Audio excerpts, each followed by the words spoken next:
Salam əziz şagirdlər. Bugünkü sualda funksiyasının qrafikinin qurulması haqqında danışacağım. Bilirəm ki, şagirdlərin çoxsunda funksiyanın qrafikinin qurulmasında çətinlik çəkdikləri məlumdur. Funksiyanın qrafikini necə qururuq? Onlar haqqında danışacağım, ətraflı məlumat verəcəm. Deməli, sual belədir. Y bərabər x kvadrat çıxılsın 2x çıxılsın 3 funksiyasının qrafikini qur. Sadə tənlik seçmişəm. Çünki mürəkkəb funksiyanın qrafikini qurmaq hal-hazırki vəziyyət üçün çətindir. Yəni, ən çox düşən sual tiplərdə kvadrat üçhədlinin qrafikinin qurulması üzərində qurulur. Yəni, parabola. Danışaq bu formada. İlk növbədə funksiyanın qrafikini qurmaq üçün biz həmin bu funksiyanın tənliyinin köklərini tapmalıyıq və təpə nöqtəsini tapmalıyıq. Təpə nöqtələrini daha doğrusu. Köklərini tapmaq üçün isə diskriminantdan istifadə edəcəyik. İlk növbədə kvadrat üçhədlinin ümumi halı bu formada yazılır. Ax kvadrat üstə gəlsin bx üstə gəlsin c bərabərdir 0. Diskriminantın düsturu d bərabərdir b kvadrat çıx 4ac. Tənliyin köklərini tapmaq üçün, məsələn x1 tapmaq üçün mənfi b çıx kök altında d bölünsün 2a, x2 mənfi b üstə gəl kök altında d bölünsün 2a.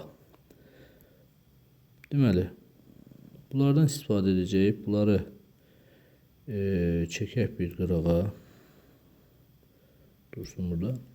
Və funksiyanın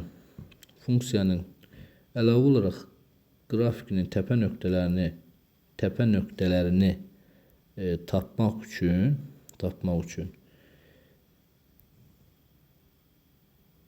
M düsturundan istifadə edəcəyik. Deməli, M bərabərdir mənfi B bölünsün 2A və tapdığımız bu M ədədin X-in yerinə qoyduqda biz N-i tapmış oluruq.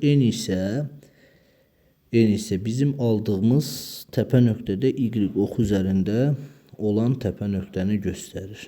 Bunu da çəkək bir qırağa. Dursun burada. İndi başlayaq bu tənliyi həll etməyə və tənliyə əsasən funksiyanın qrafikini quraq. Deməli, ilk növbədə biz diskriminantı tapaq bu tənlikdən. D bərabərdir b kvadrat çıx 4ac düsturundan.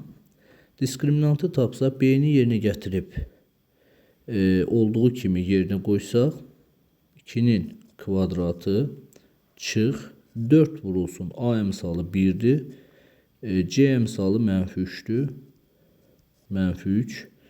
Buradan biz diskriminantı tapmış oluruq ki, 4 üstə gəlinsin 12 bərabərdir 16-ya. Diskriminantı 16 tapmış olduq. Tənliyin köklərini tapsaq, x1 bərabərdir mənfi b, mənfi b-nin yerində duran mənfi 2-dir, olur 2, çıxılsın, kök altında 16-dan kök çıxar 4, bölünsün 2a, mənfi 2, mənfi 2 yox. Deməli, belə deyək də, 4-dən mənfi 2 böl 2, mənfi 1, x2 bərabərdir, 2 üstə gəlinsin, 4 bölünsün 2, 6 bölünsün 2, olar 3. Tənliyin kökləri olar mənfi 1 və mənfi 3. Və təpə nöqtələrini tapsaq, M bərabərdir mənfi B bölünsün 2A düsturundan təpə nöqtələrini tapsaq, B-nin yerində duran ədəd mənfi 2-dir, A-nın yerində duran ədəd 1-dir. Bu eləyər 1. N-i də bayaq dediyimiz kimi M-dən tapdığımız N-i gətirib x kvadrat çıx 2x çıxılsın 3-də x-ların yerinə 1 qoysaq 1 çıxılsın 2 çıxılsın 3 eləyər mənfi 4. Və təpə nöqtələrini də 1 və mənfi 4 tapmış olduq. Deməli, bu hissəni kiçildəyək. Bizə lazım olan məlumatlar artıq buradadır. Və funksiyanın hal-hazırda biz qrafikini qura bilərik. Bu hissəni də kiçiltsək. Bu da bizim ümumi düsturlarımızdır. İndi funksiyanın qrafikini artıq qurulmasına keçə bilərik.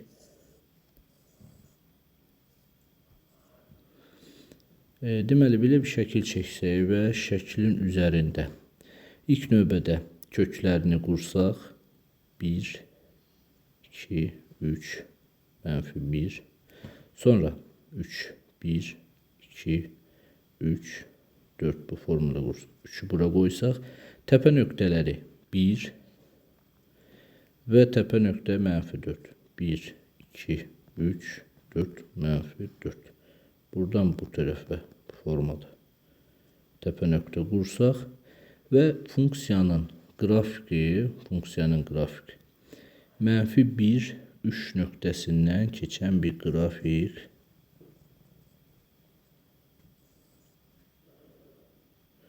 olacaq. Belə bir qrafik olur, deməli.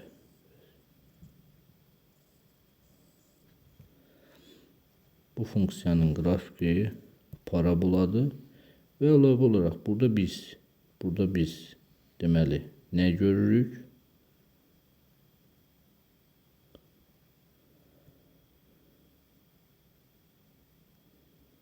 Bu formalı bir qrafikdir.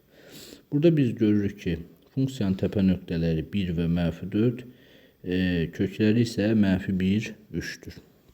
Və əlavə olaraq parabolanın şəklindən görürük ki, parabolanın qolları yuxarı olur. Qolların yuxarı olmaq səbəbi isə A əmsalına baxırıq. Əgər burada ax var üstəgəl bx üstəgəl c-də A əmsalı 0'dan böyük bərabərdirsə, parabolanın qolları yuxarı, A əmsalı 0'dan kiçik bərabər olduqda parabolanın qolları isə aşağı olur və bu tənlikdə biz parabolanın qollarının yuxarı olduğunu görürük.